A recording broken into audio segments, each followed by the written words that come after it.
نے فرمایا جو سورت واقعہ پڑھے اسے فاقہ نہیں آتا.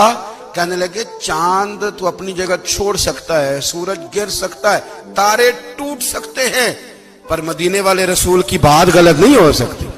حضور نے فرمایا فاقہ نہیں آئے گا تو انشاءاللہ کبھی بھی نہیں آئے گا. کرنے کا کام یہ ہے کہ ہم اپنے معاملات, اپنی عبادات, اپنی دعائیں کبھی 10 منٹ عادت ہو جائے نا دعا مانگنے کی, علیحدہ سے رات کو.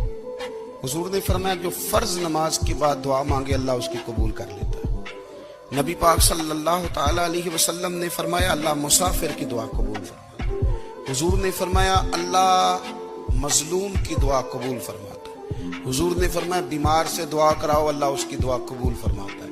میرے نبی پاک نے فرمایا ماں باپ جب بھی اولاد کے لیے ہاتھ اٹھائیں, ویسے تو بلے شاہ تو آسمانی اڑ دیے